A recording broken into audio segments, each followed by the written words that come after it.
Now, this is the conclusion of to the first video on this subject matter. I haven't yet came up with a title, but when I'm finished, it'll probably come to me. The reason why I'm coming to you in the manner in which I come to you is because of my age factor. 71 years old. Been living in Detroit all my life. I travel to other cities though. Mingle with other brothers and sisters.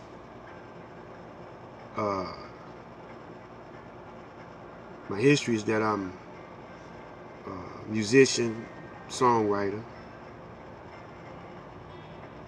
and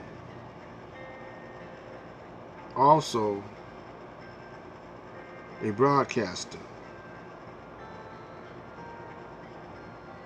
Now, so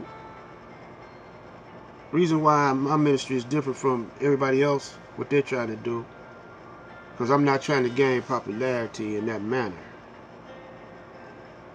you know. So I'm not compromising my position for anybody, because what I'm doing is directing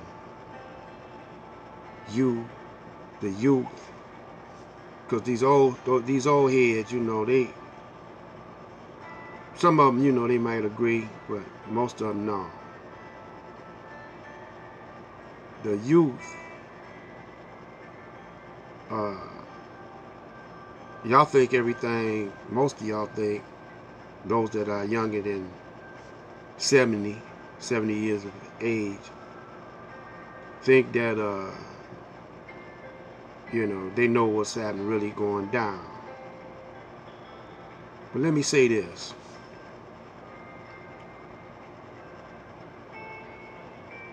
There's a scripture saying in the, I think in the New Testament, I think it was Jesus or Esau said that, be in the world but not of the world. And most everyone, I say over 90% of everyone is in this world, and they are of this world. It takes a whole lot of discipline not to be of this world. You in the world. We was born in this world, but we most of us didn't rise above this world. We're locked in this world, mind, body, and soul, and don't know how to not be of this world. And all my videos, I'm pointing out how not to be of this world. And I'm showing you also the trickery that we always fall into the trap of.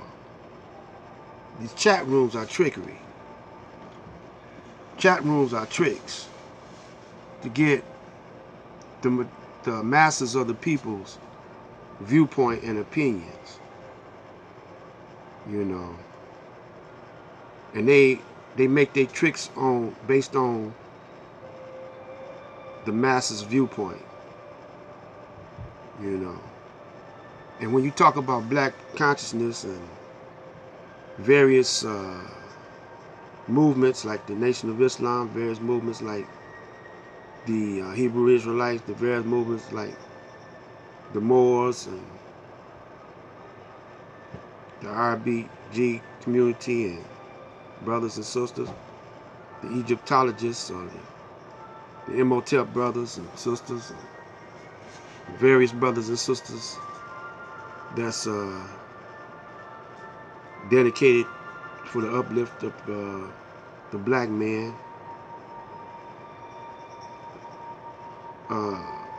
they have been tampered with, infiltrated, and most of them are unpurified. Even the Nation of Islam, some of them have been altered. So the Nation of Islam, after the passing of Most Honorable Elijah Muhammad, the Nation of Islam has been infiltrated to the point where you don't know what's real. Now, it's my viewpoint, in my opinion, that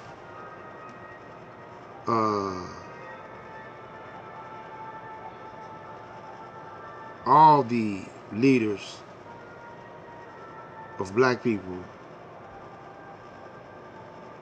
are tampered with. All of them. Because with all the following that each one of them have, they're in the thousands and maybe in the millions all over the world. I'm talking about collectively. They still are divided. And all of them are saying the same thing, but in different ways and using different means to get to their objective. So we at a standstill at this point in time. My position is this, and by the way, I'll probably come back with one more. My position is this, that our enemy is both Confederate, the South and the North, Caucasian. The United States of America, when it was being formed, George Washington, they had slaves. They wrote the Constitution. We wasn't in the Constitution. That's why they started amending everything. So the red, white, and the blue is our enemy, along with the Confederate flag. We're going to come back with another one. Hopefully, I can say it all in the next piece. Black Light Out.